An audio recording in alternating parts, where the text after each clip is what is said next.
السلام علیکم ورحمۃ اللہ۔ قدم بقدم تفسیر قرآن میں آگے بڑھتے ہوئے آیت الکرسی کی وضاحت تفسیر جو آپ کے سامنے پیش کی جا رہی ہے اس کا اگلا حصہ سماعت فرمائیں۔ بسم اللہ الرحمن الرحیم۔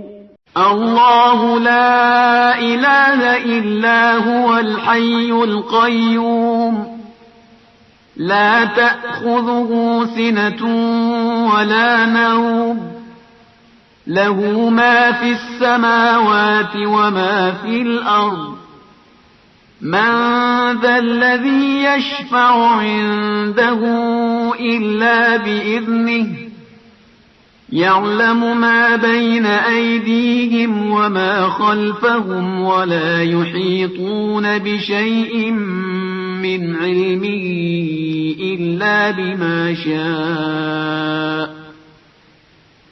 وسع كرسيه السماوات والأرض ولا يؤوده حفظهما وهو العلي العظيم۔ ارشاد پروردگار عالم خود اس جملے میں، اس آیت میں لا تاخذو سنۃ ولا نوم، اسے نہ نیند آتی ہے نہ اونگ۔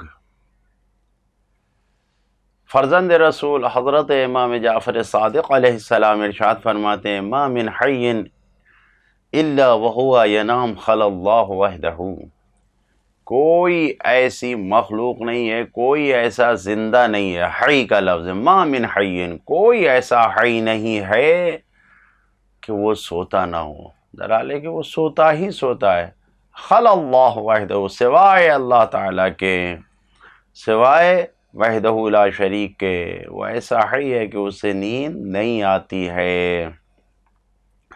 اللہ تعالیٰ ایسا حی ہے کہ جسے نیند نہیں آتی ہے، نہ اونگ آتی ہے اسے، کیونکہ انسان کی طبیعت اور فطرت یہ ہے کہ سونے سے پہلے اسے نیند کا خمار آتا ہے، نشہ آتا ہے، اور اس کے بعد پھر وہ سو جاتا ہے، اسے نیند آ جاتی ہے۔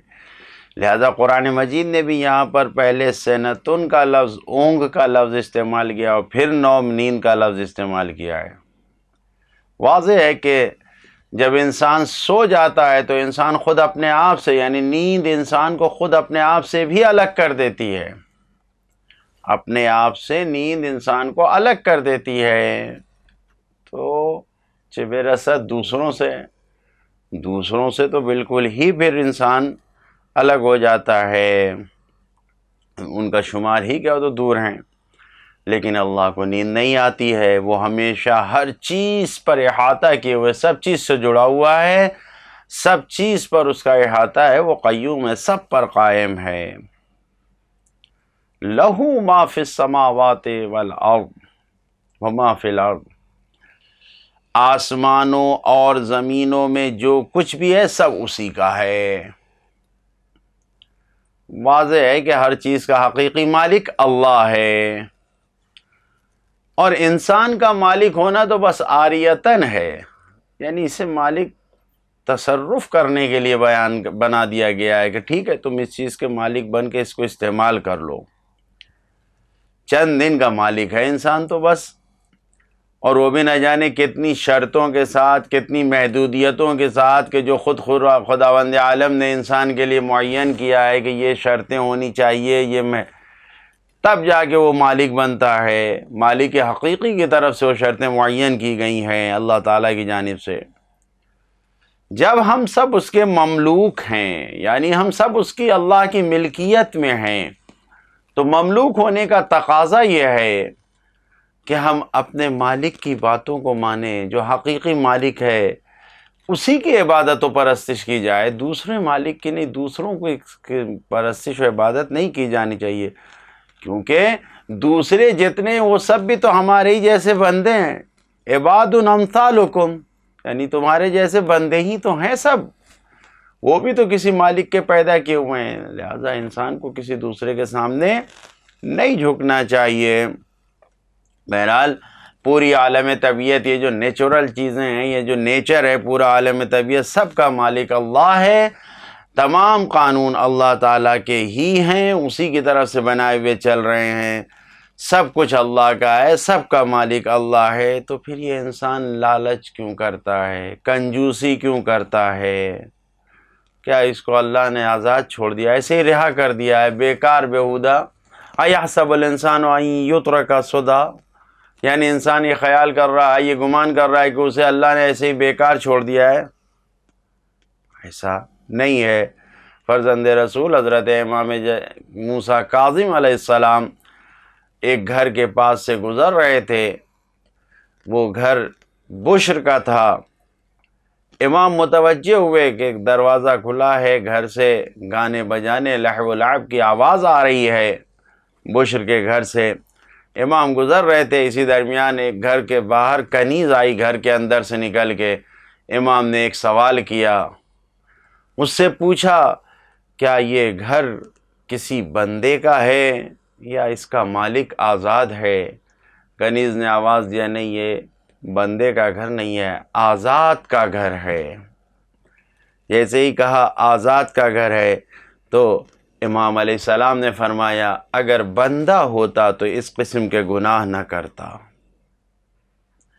بہرحال کنیز جس ضرورت کے تحت باہر آئی تھی اس کو انجام دے کے جب گھر میں گئی تو پھر سوال کیا کہاں تھیں؟ جواب ملا، اس نے پورا واقعہ بیان کیا، گفتگو کو پیش کیا کہ امام علیہ السلام نے یہ فرمایا ہے کہ اگر یہ گھر کسی بندے کا ہوتا تو اس طریقے کے گناہ نہیں ہوتا۔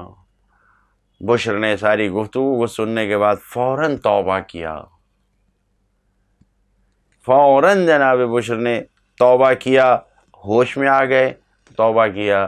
اور بعض روایت میں تاریخ میں ملتا ہے اس واقعے کے ذیل میں کہ ننگے پیر وہ گھر سے باہر نکلے امام کی خدمت میں معذرت اور معافی کے لیے، اسی لیے ان کو نام ہی دیا گیا بشر حافی، یعنی پیدل چلنے والے، ننگے پیر چلنے والے۔ بہرحال انسان کو ہوش آ گیا،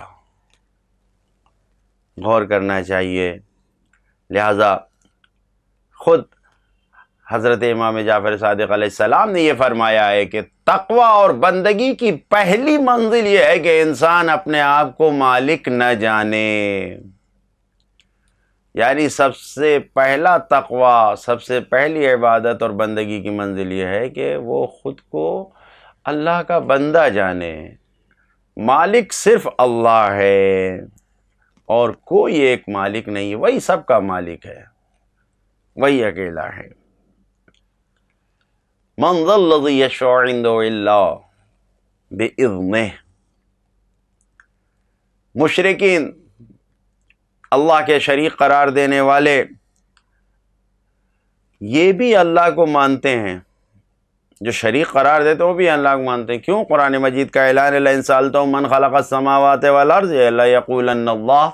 اگر آپ ان مشرکین سے پوچھئے، سوال کیجئے کہ کس نے آسمانوں اور زمینوں کو پیدا کیا ہے، تو وہ یہی کہیں گے، یقیناً وہ یہی کہیں گے کہ اللہ پروردگار نے پیدا کیا ہے۔ لیکن وہ بتوں کو اپنا شفیع مانتے ہیں۔ یقولون ہؤلاء شفعاؤنا، وہ یہی کہتے ہیں کہ یہ ہمارے شفیع ہیں، یہ ہماری شفاعت کرنے والے ہیں۔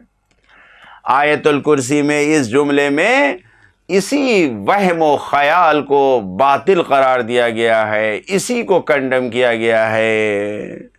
یہی کہا گیا کہ اللہ کے علاوہ کون ہے جو بغیر اس کی اجازت کے شفاعت کر سکے؟